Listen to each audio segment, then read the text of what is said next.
शुक्राने की जितनी भी सूरतें हैं, जो अपने ज़ौक़ के मुताबिक जिस को भी अदा करे वो उसकी तरफ से इजहार मोहब्बत होगा।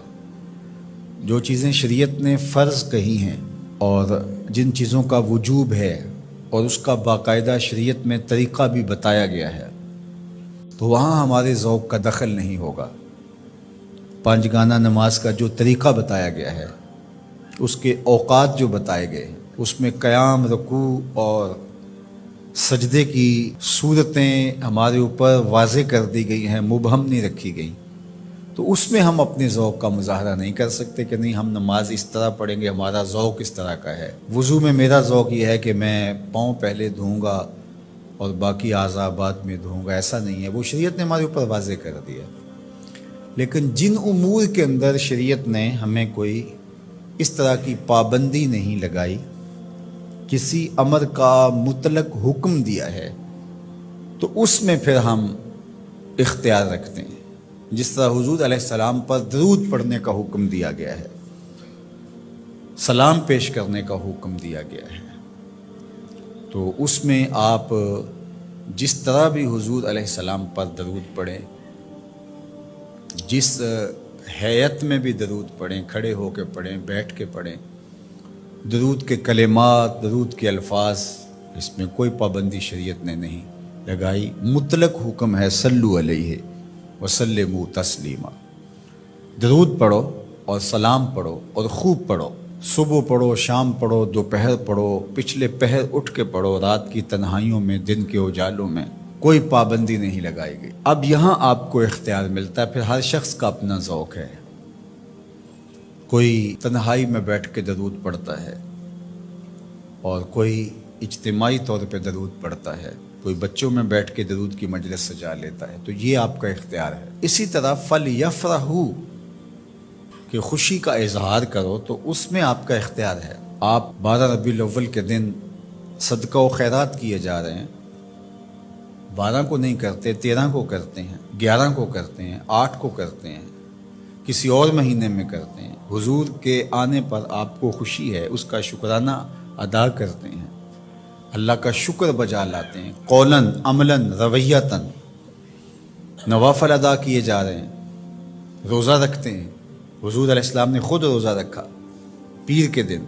तो अगर कोई शख्स सारे तरीक़ मुसर्रत के इख्तियार कर ले, खुशियों के सारे रंग इख्तियार कर ले, तो इसमें क्या हर्ज है कि वो रोज़ा भी रखे, वो नवाफिल भी पढ़े, वो सदका व खैरात भी करे, वो मिठाइयाँ भी बाँटे, चेहरे पर बशाशत का, फरहत का, इन बिसातो कैफ व सरूर का इजहार भी हो, लबों पर अल्लाह की तकदीस के तराने भी हों, महबूब की नातें भी हों, और ज़िक्र मुस्तफ़ा का नूर माहौल में फैल जाए और वो अल्लाह का शुक्र बजा ला रहा हो और उसका रमा रमा बोल रहा हो कि मुझे हुजूर के आने पे मुसर्रत है, खुशी है।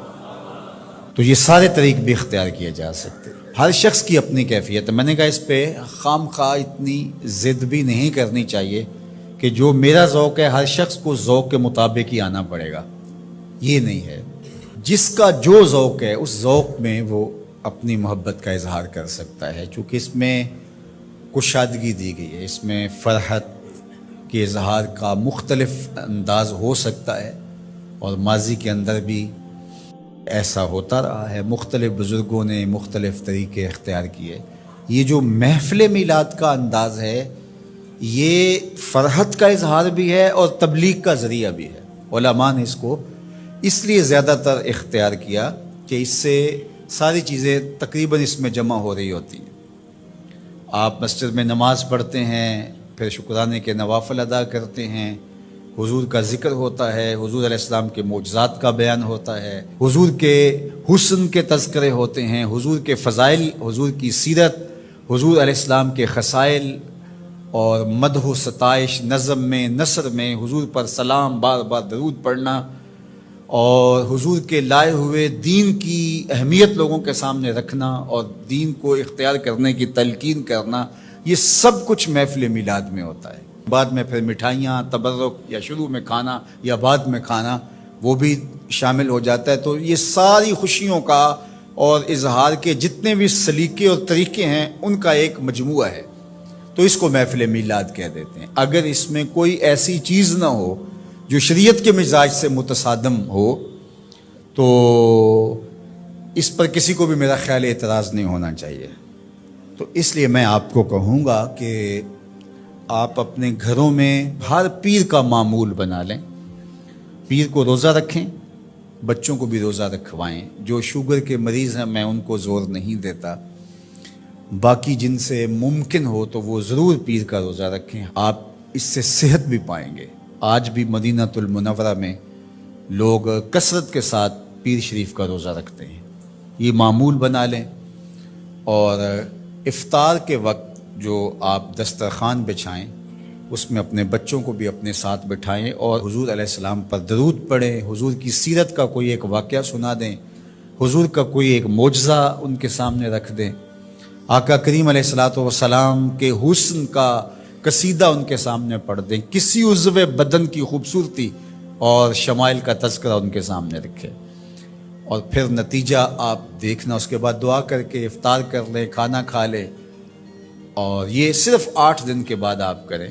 8 دن میں 2 مرتبہ کر سکیں، جمعے اور پیر 2 دن کر سکے تو اور اچھا، نہیں تو 1 دن کم از کم یہ مقرر کر دیں۔ اگر کسی وجہ سے آپ پیر کے دن نہیں کر سکتے، کوئی اور دن مقرر کر دیں، یہ سارے اللہ کے دن ہیں، تو آپ دیکھیں گے کہ اس کے اثرات آپ کی نسل کے اندر منتقل ہوں گے۔